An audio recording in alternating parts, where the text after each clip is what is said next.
Welcome to winner choice IAS academy. இன்னைக்கான question என்ன அப்படின்னு கேட்டால், central vigilance commission was established by the recommendation of what? அதாவது மத்திய ஊழல் கண்காணிப்பு ஆணையம் எந்த குழுவின் பரிந்துரையால் உருவாக்கப்பட்டது? அதாவது இது 2011 குரூப் 2 கேட்கப்பட்ட ஒரு ப்ரீவியஸ் இயர் கொஸ்டின். ஓகேங்களா? சரி, இந்த கொஸ்டினுடைய answer Santhanam committee. So Santhanam committee 1964 ஆண்டு கொடுத்த அறிவுரையில் கொடுத்த ரிப்போர்ட்டில் உருவானது தான் இந்த சென்ட்ரல் விஜிலன்ஸ் கமிஷன், அதாவது மத்திய ஊழல் கண்காணிப்பு ஆணையம். ஸோ எப்போ உருவாக்கப்பட்டதுன்னு கேட்டால் 1964. ஸோ இதை பற்றி ஒரு சில விஷயங்கள் பார்க்கலாம்.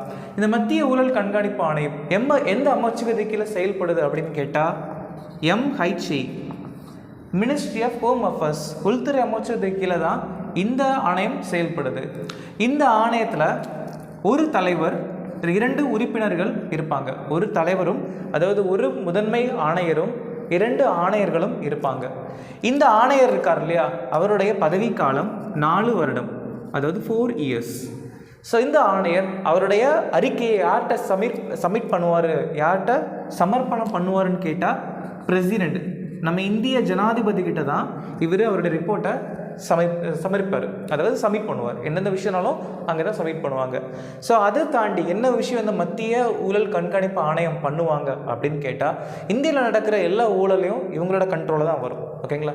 இந்தியாவில் நடக்கக்கூடிய எல்லா ஊழல்களும் இவங்களோட கண்ட்ரோலில் வரும். இந்த ஆணையர், அதாவது இந்த மத்திய ஊழல் கண்காணிப்பு ஆணையர் இருக்கார் இல்லையா, அவரை எப்படி தேர்ந்தெடுப்பாங்க, யார் தேர்ந்தெடுப்பாங்கன்னு கேட்டால் பிரைம் மினிஸ்டர், பிரதம மந்திரி, MHA, அதாவது உள்துறை அமைச்சர், பிரதம மந்திரி கூட லோக்சபா, அதாவது கீழ் அறிவுரை இருக்கு இல்லையா, நம்ம லோக்சபாவுடைய ஆப்போசிஷன் பார்ட்டி லீடர், அதாவது லோக்சபாவுடைய எதிர்க்கட்சி தலைவர் தான் இந்த ஆணையத்தில், அதாவது இந்த ஒரு கமிட்டியில் உறுப்பினராக இருப்பார். யார் அந்த முதன்மை ஆணையர் அப்படிங்கிற ஒரு சின்ன ஒரு காம்படிஷன் இருக்கும், அது யார் சூஸ் பண்ணுவாங்க. அந்த ஒரு கமிட்டியில் பிரதம மந்திரி இருப்பார், உள்துறை அமைச்சர் இருப்பார், எதிர்கட்சியோட தலைவரும் இருப்பார். இந்த 3 பேரை சேர்ந்து தான் யார் இந்த மத்திய ஊழல் கண்காணிப்பு ஆணையர் அப்படிங்கிற விஷயத்தை தேர்ந்தெடுப்பாங்க. ஸோ இதோட பதவிக்காலம் 4 வருஷம். ஓகே, இப்போ தற்போதைய மத்திய ஊழல் கண்காணிப்பு ஆணையர் யாருன்னு கேட்டால் AS ராஜு. அப்போ இந்த மத்திய ஊழல் கண்காணிப்பு ஆணையத்துடைய முதல் தலைவர், ஃபர்ஸ்ட் கமிஷனர் யாருன்னு கேட்டால் நித்தூர் சீதாராம ராஜு. இவர் தான் மத்திய ஊழல் கண்காணிப்பு ஆணையத்துடைய முதல் தலைவர்.